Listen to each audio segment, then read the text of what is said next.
J'avance avec Darras, Jacques, les deux Jacques.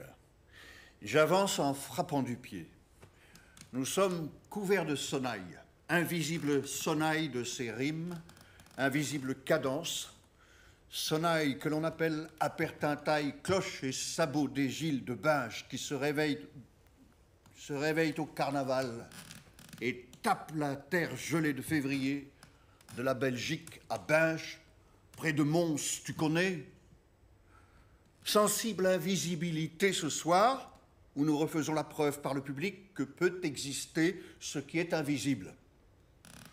Appuyé mais sensible, lourd et tactile, ça tient du modus terrien, nos danses, en derviche lecteur depuis ces années, mais Darras est littoral. Littoralement tourné vers l'océan, l'Angleterre, l'Écosse, la mer, l'Amérique, littéralement dos tourné à la prison de la plaine et du terroir, pleine de pommes de terre de haine, matin, midi et soir. Pleine de pommes de terre de haine, matin, midi et soir. Et pourquoi Bruegel, me direz-vous? Pourquoi Bruegel?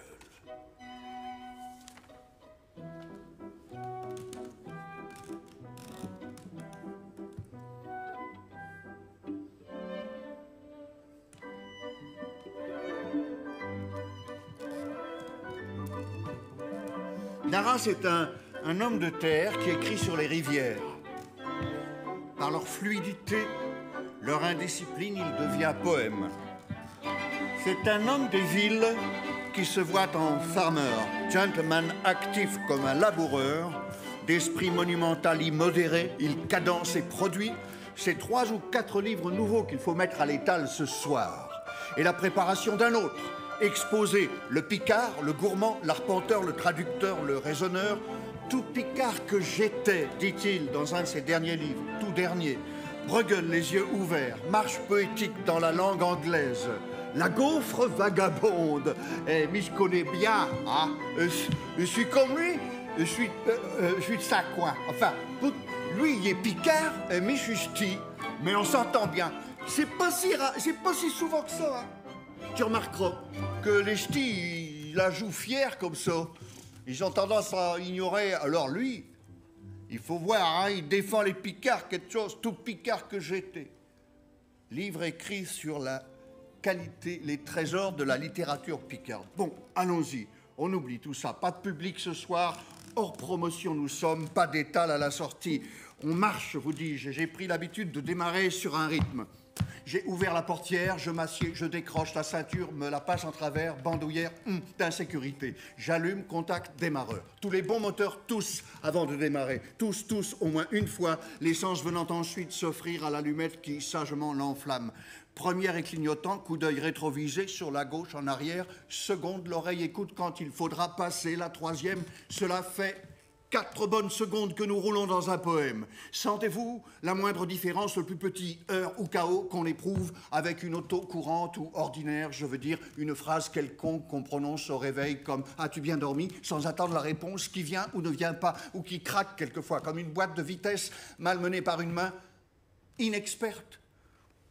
Un poème moderne et poème mécanique assemblés sur une chaîne de montage, production de série Mulhouse, Valenciennes, Flin, que pour la publicité nous qualifierons de rhétorique oratoire souple, priant à 4 mains ou paume caoutchoutée s'il neige, s'il pleut, colle adhésivement au revêtement routier solidaire lui-même de la même raffinerie. Ce soir, on prend l'avion pour Vienne. On y retrouvera les danses flamandes.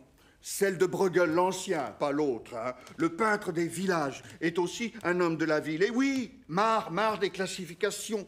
Il s'y connaît en fêtes flamandes et villages, mais ce soir, c'est un autre Bruegel, pas l'autre, hein. La fête est finie. On s'assoit devant la journée sombre. Ça ne veut pas dire que ça va mal. On ne sait pas dire que ça va mal. Ça va autrement. Ça va vers un autrement qu'on va, quoi. C'est vers un autrement qu'on va. Et puis le monde a toujours été comme ça. 4 saisons, ou peut-être plus bientôt. Ça change tout le temps, c'est pareil depuis le début. Pas de ciel sans montagne, pas de mer sans tempête, pas de terre sans séisme. Échouage ou bonne tempête, catastrophe ou jour d'hiver, allez, Allez, on peut y aller.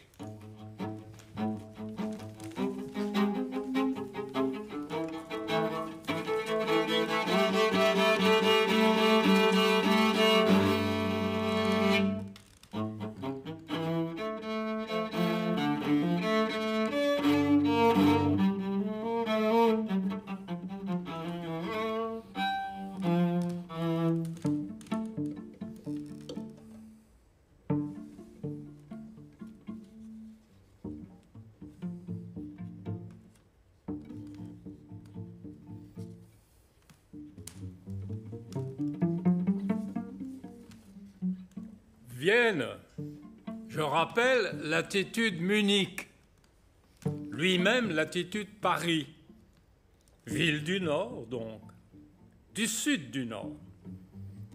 Je vous entends déjà me dire que je rapporte tout au Nord, obsessionnellement.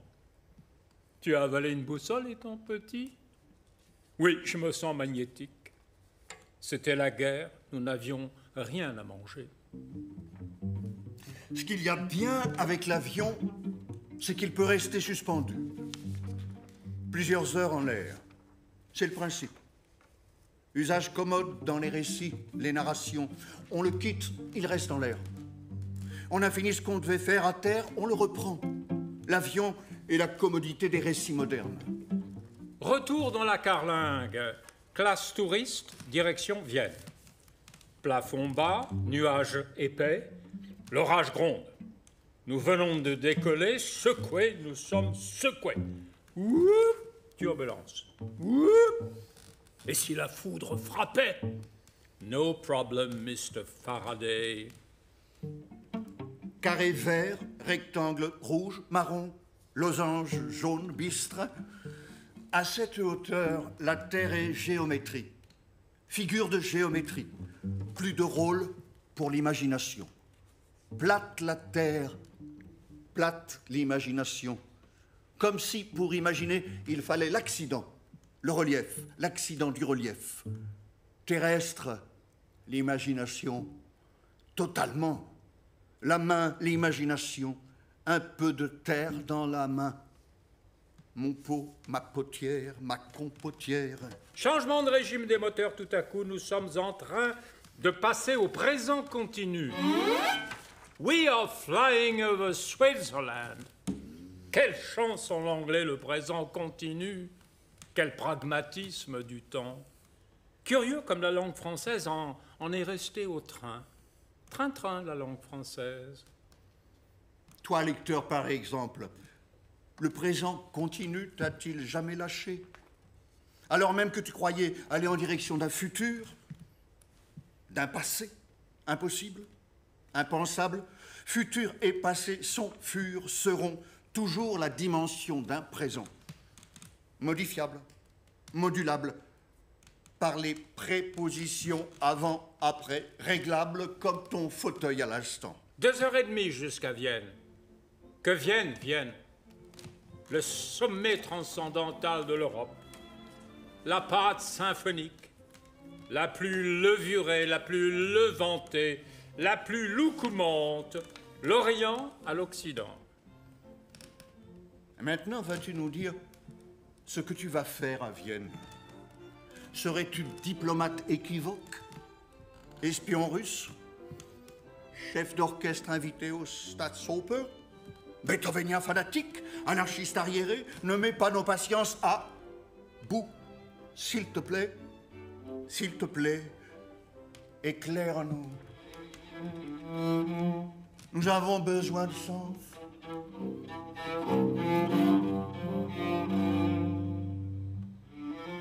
Nous avons besoin de sens dont nos banales existences occidentales sont tant dépourvues. Dis-nous pourquoi tu es venu à Vienne. Dis-nous quel premier nom passe spontanément tes lèvres. Je viens à Vienne pour Franz Schubert. Schubert a pour moi à jamais l'âge de l'eau, l'inépuisable jeunesse de l'eau, l'indiscipline de l'eau. Chez lui, l'eau coule impromptue, Chez lui, les sources parlent, chantent. Les meunières mulerinent, ont 20 ans ad aeternam. La farine fleurit, blancheur d'aubépine, date fixe, délicieuse ablution danubienne. Je prends mon bain quotidien dans Schubert. N'y a-t-il pas aussi chez lui un versant roi des aulnes, côté orageux sombre de la vie? Oui, c'est vrai. Mais la fluidité l'emporte surtout. Schubert dit « Notre chemin est un ruisseau qui s'en va avec confiance jusqu'au grand fleuve, bordé par les touffes d'orties, nostalgie sur chaque rive. » Peut-être aurais-tu dû, dans ce cas, commencer par malheur. Dont j'aime effectivement la langueur, la longueur, les dissonances, les cuivres désaccordés, les rutilantes rimbalderies, les lidos vénitiens amollissants, les accents de tragédie biblique imminente, les tempêtes maritimes opaques contre le fluvial clair. Tu aurais pu me dire aussi Richard Strauss. Dont j'aime, c'est vrai, l'inouïe polyphonique féminité, 3 rosiers femmes fleurissant ensemble au jardin de l'âme, baignées par le rougeoyant adieu d'un coucher de soleil mozartien.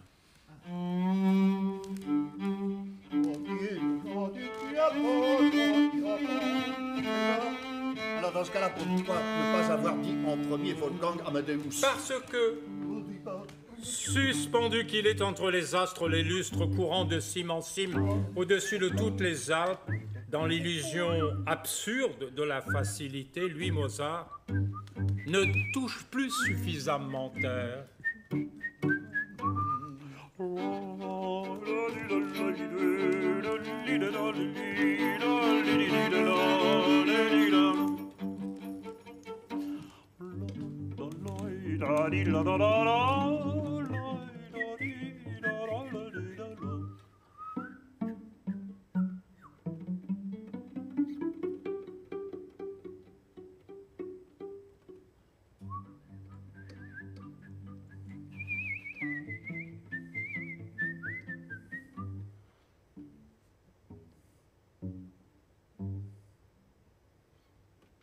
À ce moment précis, l'avion bondit sur le tarmac de Spessart. Une roue puis l'autre. Embardé, freinage, décélération. Même au sol, tu restes attentif.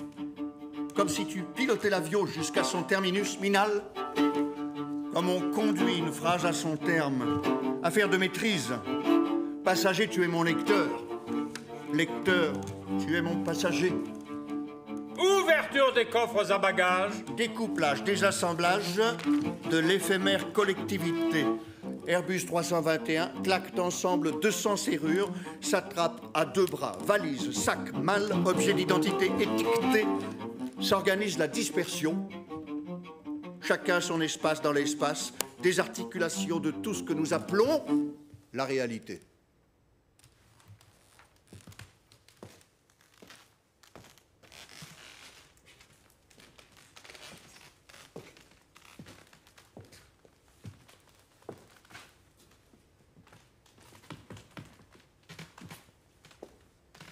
Jacques, es-tu jamais triste?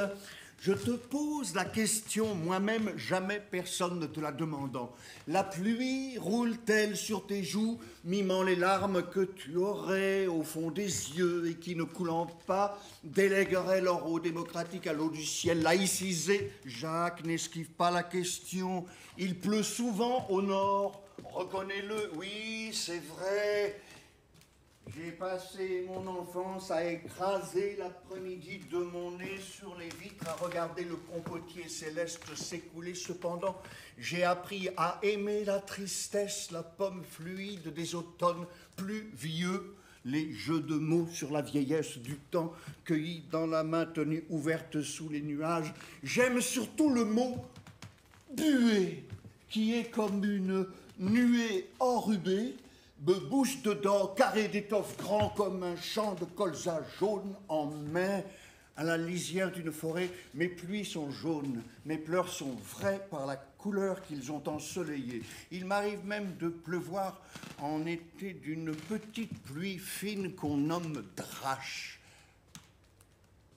Car chez nous, drache, c'est d'Arras en liquide concentré, car je ne pleure jamais qu'étant nommé, qu'étant sommé par mon nom de rendre compte de mon humeur. Humidité joyeuse. Voilà le bulletin que j'aimerais faire à la fin. Bonsoir, nuages.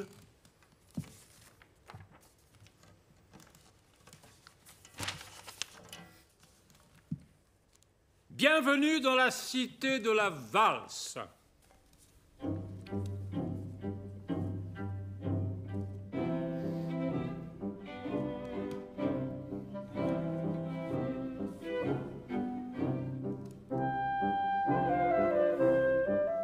De grâce,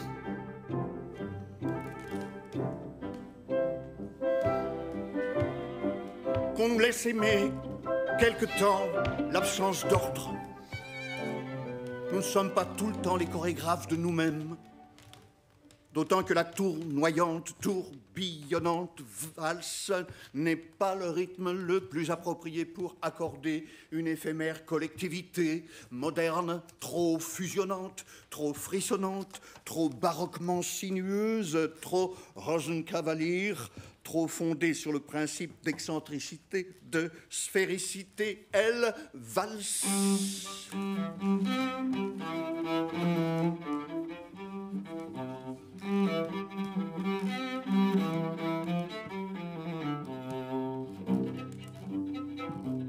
Cela fait 10 bonnes minutes que nous tournons et retournons dans le même quartier, faisant claquer impérieusement les roues ridicules de nos valises à roulettes sur le trottoir. Pauvres valseurs, pauvres valseurs, pauvres valets de nous-mêmes, névrotiques, traînant mécaniquement derrière nous pantalons et vestes, chemises et corsages, affaires à maquillage et rasage, tels d'anonymes utilités cherchant leur rôle exact dans les coulisses du grand théâtre impérial. Passe-moi le hachette, s'il te plaît. Tout de suite, Jeanne. Arrêt brusque des 2 carrosses à habit, changement de lecteur, nouvelle direction. L'hôtel de France est juste au bout de cette rue. Nous descendons Herrengasse, rue Ruelle. Direction Mitte-Hofburg, palais impérial. Bon rythme, nos pieds, bonne cadence, marche allègre, pas de Radetzky 1848, allant léger, allant joyeux, allant Schubert, allant vin blanc, mu par l'élan qui nous fit nous lever avant l'aurore jusqu'aux portes vitrées coulissantes de Roissy. Miracle, le transport. Nous sommes portés par les machines. Le train, l'avion, le corps, c'est ce que dit aussi la poésie. La machine poésie, rythmique matinale avec les mots. Vous avez mal dormi? Prenez donc un petit Verlaine le soir. Un Prévert avant de vous coucher, un Prévert thé vert à 5 heures l'après-midi de préférence pour vous donner du peps aux heures dépressives. Je pourrais même vous prescrire un poème homéopathique, homéropoé pathétique, à chaque heure de la journée. Das Central, là, où Hofmannsthal, Lénine, Trotsky, Zweig, Freud, Hitler, etc., s'asseyèrent, s'assirent, discutèrent, fumèrent, sirotèrent leur marilé, leur café sirupeux à liqueur d'abricot.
Arrêt sur le seuil. Comme d'entrer dans une cathédrale. Lustre au plafond soutenant 8 bulbes, diffusant chacun lumière blanche, contre mur jaune, aux hautes fenêtres cintrées. La lumière se réfléchissant dans le brun pâle ciré du parquet marqueté, où petits îlots de marbre, tables rondes, chaises, banquettes d'une même toile attendent l'occupant. Florilège d'art nouveau. Conscients nous sommes de toute la compagnie des ombres, aux gestes fantomatiques qui mimèrent chacun leur tour l'écho de notre brève entrée, intrusion sur la scène du théâtre du monde. Partout où il y a tourisme, il y a comme et comique, il y a mime et mimique, pour qui a le sens de l'existence. Vienne, le plus grand théâtre de comédie ayant jamais fonctionné. Y a-t-il raison à cela? Il y a raison, es gibt einen Grund. Le pluriel, le multiple, la multiplicité des peuples et langues dans l'Empire, leur frottement, leur chevauchement, leur mixité, leur mixture, leur métissage, ventre à ventre, dos à dos. Nous poserons que comédie, c'est désordre, c'est chaos, c'est foire, c'est marché, c'est échange d'images, de comparaison n'est pas raison. Bien évidemment, of course, naturally. Eusses-tu pu imaginer, non bien sûr, que tu accomplissais l'acte anti-islamique suprême rien qu'en dégustant ton croissant? Tu viens de tourner les pages de ton guide Hachette et découvres les détails de la défaite des Ottomans au siège de Vienne en 1683, ayant donné l'idée à un pâtissier viennois de cette pâtisserie universelle, le croissant. Claqueras-tu des doigts demain à Istanbul ou Ankara en entrant dans le premier café venu? Garçon, SVP, un café, un croissant? Non, bien sûr, sous peine de subir fatwa instantané contre toi, au prétexte que la viennoiserie a le goût amer de la défaite infligée au califat par le croisé Charles V de Lorraine, plaie narcissique ouverte et rouverte depuis le XVIIe siècle par les mécréants.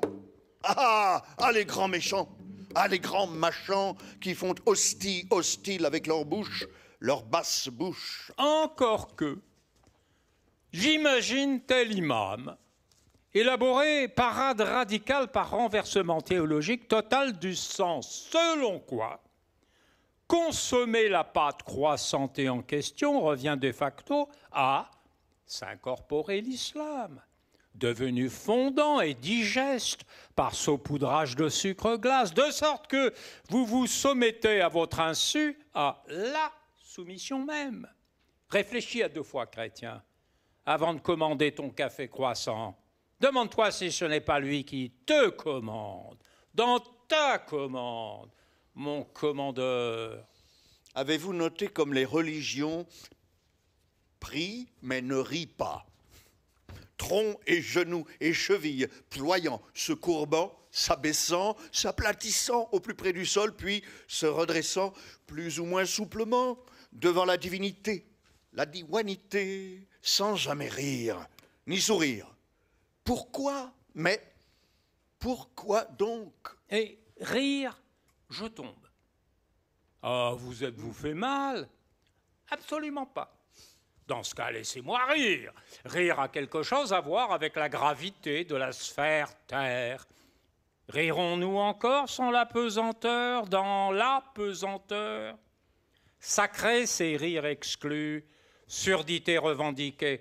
Que faire du diaphragme dans ce cas, dès lors qu'il éclate, qu'il explose, qu'il expulse le gaz carbonique CO2 hors des poumons? Rire serait-il au-delà de Dieu?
Gemäldegalerie. Pause. Pause. Bruegel. Quelle étrange paix.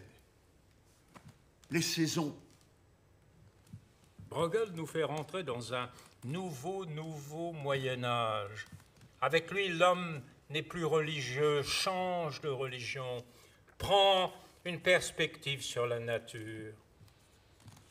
Les Alpes montent toutes seules au ciel, qu'elles tutoient désormais, qu'elles encadrent, qu'elles définissent comme un grand brumisateur météorologique, réservoir à pluie et neige et brume et givre.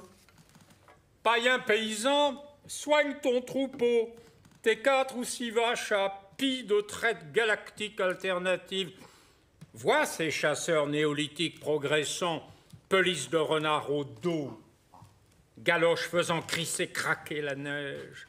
Cependant qu'Omar lointaine de jeunes patineurs patinirent, répètent leurs boucles narcissiques au miroir de la glace, leurs selfies.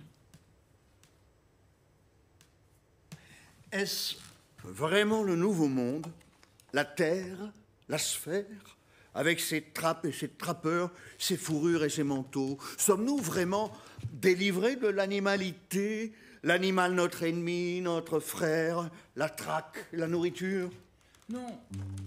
C'est le monde ancien dans sa nudité, sa crudité nouvelle, de froides lois économiques, rentrant dos cassé, tête basse, de l'insondable, l'innommable brutalité des forêts, plus sombres, plus anciennes que l'oubli, avec pour unique consolation l'obéissance. Chiens, flammes, foyers, femmes, c'est à peine s'il leur reste la force pour lever la tête et poser des questions.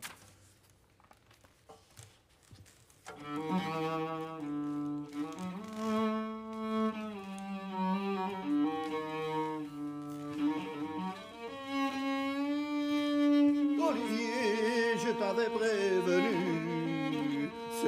temps de passer à la grande peinture. Qu'arrive-t-il? Que se passe-t-il? Qu'y a-t-il? C'est la fin du monde? Non, on dirait que c'est la nuit en plein jour, tout à coup. L'extase. L'extase. Absorbez par tous vos yeux, vos oreilles, la journée sombre. Pigments camailleux, brun rouge, sienne. Nuages noirs en provenance du nord, nord-est, oxymore de neige. Fête des hêtres, faisant écran fragile au premier plan, citadelles alpestres, brumeuses, neigeuses, verrouillées tout au loin sur elles-mêmes leurs secrets. Vagues tumultueuses d'océans déchaînées par la tempête. C'est un grand silence que l'on entend, c'est vrai. Tous les bruits de l'univers, toute la sauvagerie de la nature rassemblée sur elle-même jusqu'au silence. Qu'y a-t-il de plus sublimement sauvage que la nature abandonnée par Dieu? Non, pas abandonnée, je ne crois pas. Ce sont les dimensions du monde qui changent. L'homme a changé. La hausse de son regard monte. Il voit plus loin. Il voit des ciels noirs de menaces, de guerres, de pandémies. Il en vient des quantités, à l'horizon, assurément. Le savoir, la nouvelle science mercatorienne donne le vertige. Les vieilles certitudes vacillent. Regarde comme l'Église a rapetissé au cœur de la communauté tout à coup. Tapis dans l'ombre comme une vieille poule, moi je ne crois pas que les renaissances soient des époques joyeuses. Dérangeantes, oui. Perturbantes, oui, certainement. Très bien, mais que fais-tu de la communauté qu'on voit au premier plan? Hein? Que vont devenir les humbles, les villageois, les artisans dans tout ce grand chamboulement qui se prépare, dis-tu?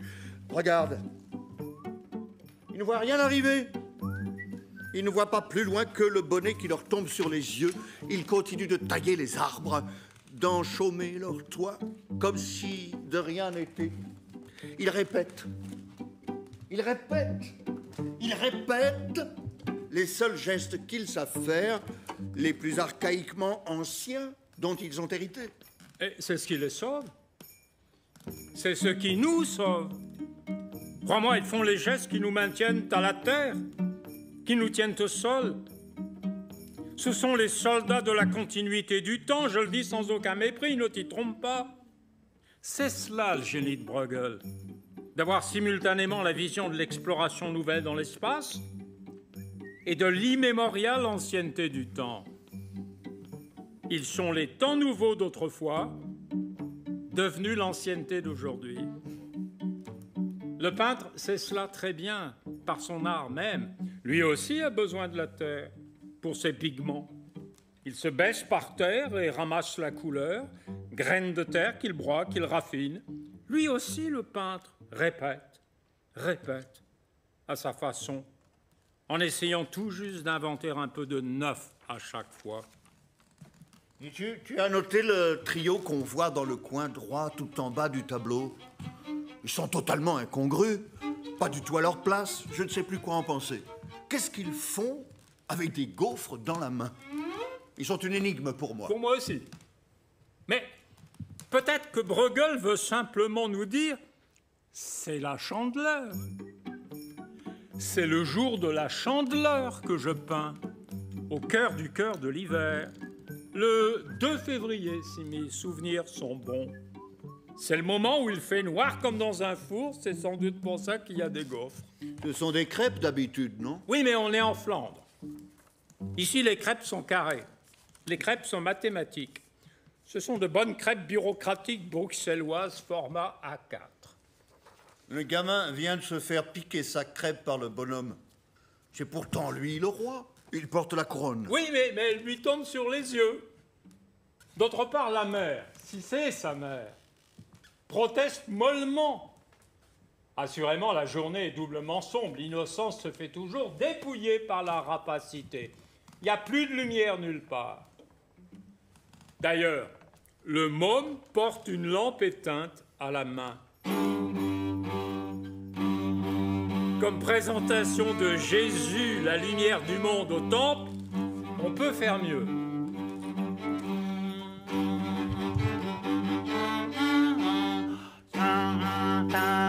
Bois du vin dans la rue des Capucins. Il a vu la goutte, il l'a pas payé. On l'a mis à la porte avec un coup de balai.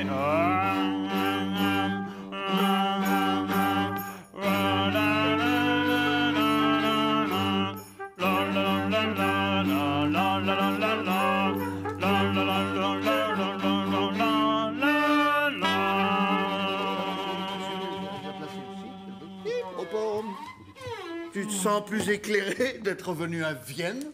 Je suis comme le deuxième fils de Bruegel, Jan. Il a 1 an quand son père meurt. Il ne connaît ses œuvres jusque-là que par des gravures. Il voyage à Prague en 1604, il a 26 ans. À Prague, il découvre les tableaux de son père pour la toute première fois. Les 6 tableaux des saisons que l'empereur Rodolphe II a acquis jadis à Anvers. Imagine le choc du fils. Je suis comme lui. Je rentrerai à Paris avec la lucidité de la journée sombre, avec la vigueur des tailleurs de haies et des ramasseuses de fagots. Je ferai un poème. Je suis comme le petit enfant du trio. Ma chandelle est morte. Je n'ai plus de feu.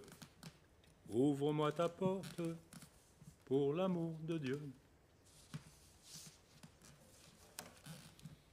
Oh, la terre, qu'elle est ronde et petite et couverte d'une quantité indescriptible d'humains pour les doigts de la main que je tiens dans ma poche le matin pour ne pas les juger, à compter quand je passe dans la rue et me croise multipliés par eux, mes frères, mes cousins.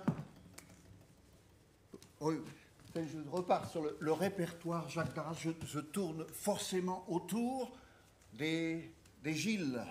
De la danse des Gilles de Bas, je voulais pas le dire, mais là, quand même, c'est le lendemain de la Chandeleur. Donc, c'est dans 15 jours après. Alors, c'est le moment où ça me reprend, effectivement.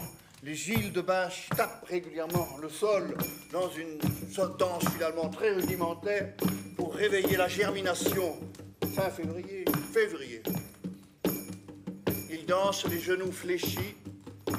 Ils dansent le buste légèrement penché vers l'avant. Ils dansent, leurs chaussons blancs se soulèvent dans leurs sabots vernis noirs. Ils dansent continuellement. Ils tournent lentement sur eux-mêmes cependant qu'ils dansent. Ils dansent, ils gardent le sourire. Ils dansent avec les pieds, les jambes, le corps ne tremble pas. Ils dansent en se touchant par l'épaule. Ils dansent en sorte que la danse de leur danse tourne sur elle-même. Ils n'avancent pas devant eux, ils avancent en tournant. Ils dansent en montrant leur visage aux 2 côtés de la rue. Ils dansent comme si c'était la terre tournant au soleil ses saisons. Ils dansent et ils sourient. Ils dansent leur tête ronde de villageois rendus plus ronde comme une pomme mûre. Ils dansent leur tête ronde de villageois qui sourit. Ils dansent la multiplication des feuilles, dansent le déploiement des feuilles. Ils dansent la graine de la danse qu'ils sèment, qu'ils replient en tournant.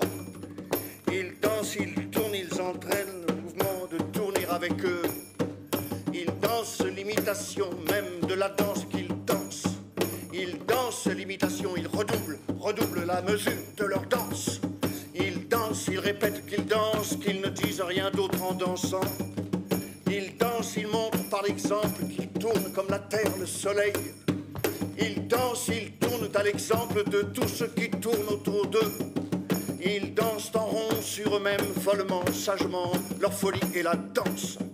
Ils dansent, ils disent que tout sur terre dansera toujours avec la terre. Ils dansent, ils disent que la danse est folie de qui tourne en rond avec soi. Ils dansent, ils disent que folie, sagesse dansent ensemble la même danse. Ils dansent, ils ne diront plus rien, ils dansent, ils dansent.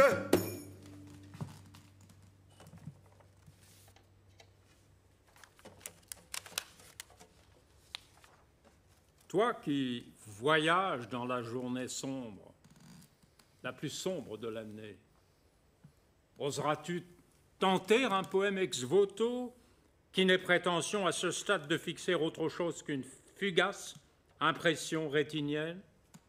Comment exprimer, sinon l'arrêt brutal du sens des sens, toi t'abritant dans l'ouverture panoramique maximale du paysage réel et cependant imaginaire, montage, collage, copiage, de mer alpestre méditerranéenne, ce pourrait être Gênes, de chaumes, de chaumières flamandes assemblées en village, ce pourrait être Gazbeck. Miracle de condensée géographique européenne anticipée, Schengen, vous plaisantez. Bruegel, le cartographe, œuvre dans la précision fine des ciels, des sols, des golfes, rassemble ponctuellement la terre sur l'axe des saisons, des couleurs. Notre pays, dit-il, ce sera l'écliptique. Les frontières n'existent plus que pour être recensées, dépassées, effacées, transgressées, égressées. Nous sommes des êtres du dehors, sans cesse mus hors de l'abri unitaire, nos chaumes, nos foyers. Notre but, dissembler, rassembler.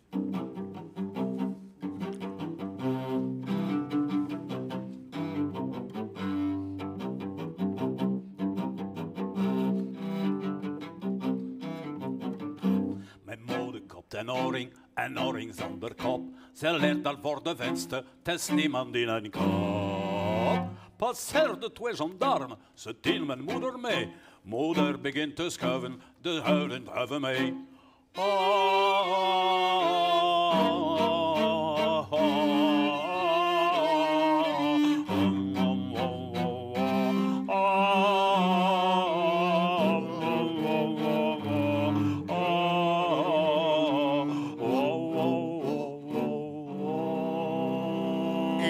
Les branches mortes des hêtres et téter les saules quand est venu le temps d'épiphanie, des fèves, des fêtes, des sèves qu'il faut revigorer, liés entre eux, les fagots pour le bien-être des âtres, rempaillés de chaume, le toit lapidé, léjardé par les grêles, demandent l'enlacement 2 à 2 avec l'ordre des choses, des objets.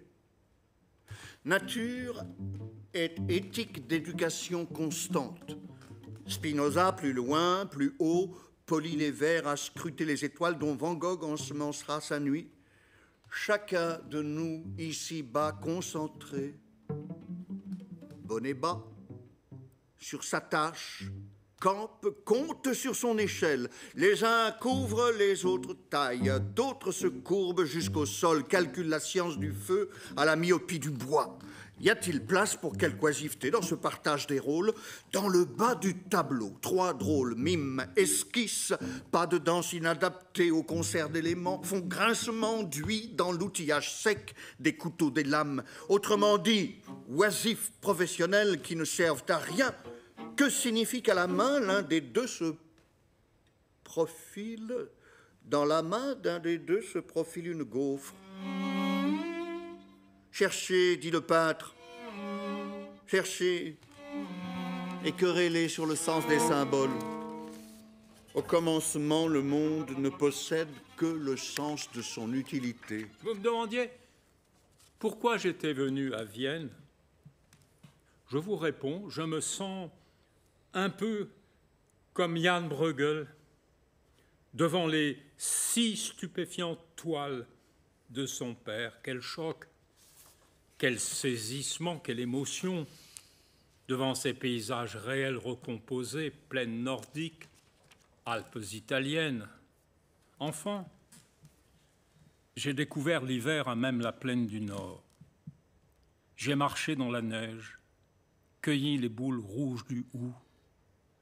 J'ai regardé par la fenêtre d'un vieux château les merles, les pies endeuillées, sautiller picorant souvenirs de miettes maigres. J'ai chassé d'imaginaires renards dans les bois voisins. Je me suis rêvé trappeur, m'en revenant fourrure au dos, du fond d'anciennes forêts diluviennes. Bruegel peint ses souvenirs dans un paysage de saisons inchangé depuis l'enfance de l'humanité.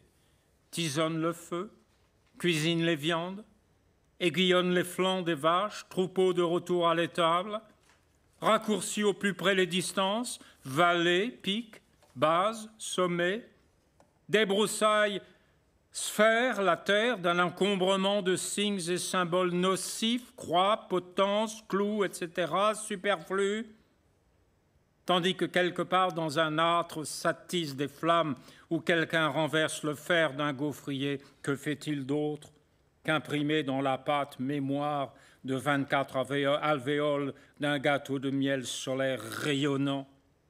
Je suis venu à Vienne, goûter au soleil des gaufres au plus sombre de l'hiver, ayant tôt appris à consommer le monde par ses formes les plus substantiellement lumineuses.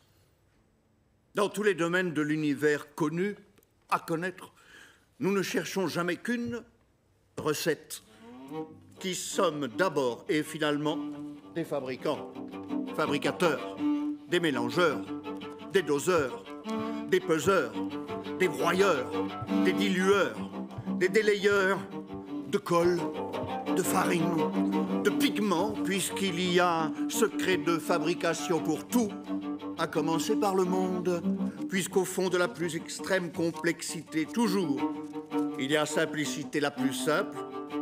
C'est cela même Dieu, ou la réalité, avec son indénombrable bruyante batterie de récipients, cuves, pipettes, éprouvettes, cornues, fours, ou secrets, concocte, cuisine, goûte, parfois gâte les recettes, voyant affinité parfaite entre science, chimie, cuisine, peinture, juste proportion de pigments, d'ingrédients, regarde la journée sombre, voit les élagueurs couvreurs qui s'appliquent, bonnet bas sur l'œil, il vente, il va neiger, à une seule et unique tâche, voit les querelleurs, trio des parasites qui sont modèles d'injustice, d'innocence, à courte vue, ne faisant que détourner, accaparer l'attention des autres, leurs biens, poussons-les dans les marges, voyons, vois enfin, non, ils ne se montrent pas, ils montrent, contemplateurs d'en haut, dominant cuivre, flamme, fourneau,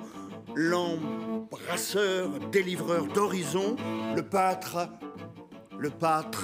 le pâtissier par qui se pense et se repense et se remet sur le métier, les tréteaux, le foyer, l'immense toile nature. Hors cadre, plein cadre, dont, où, par qui, par quoi, ranimer, rallumer le souffle, le souffler divin, de grâce qu'il ne retombe pas. La science vérifie et se vérifie dans, par des recettes. L'art ne se reproduit pas. L'art est ce qui manque à l'audible, au visible, pour se reproduire au détail près. C'est chaque fois une fois l'art. D'où l'impression de gratuité, voire d'inutilité même. Coup de dés qui jamais deux fois ne livrent la même somme. L'art. Le temps avance au-devant de soi, coïncidant quelquefois avec lui-même, corps mélodique, corps rythmique, corps épiphanique. Il n'y a pas d'image de la vérité dans l'art. Tout juste ressemblance de la ressemblance avec soi. Chaque fois, il y a secret. Là tient l'énigme, que nous ne puissions pas réussir deux fois de suite le même univers. Le même hiver.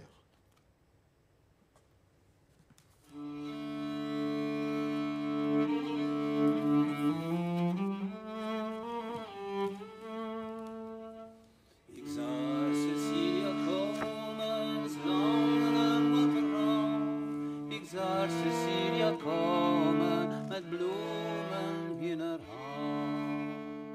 Sie zagen aan een herde, die herde Florian, die hoe zijn schapen weiden land dezelfde boom. Cecilia ringen zingen, had het dorten tot de spring. dit trop.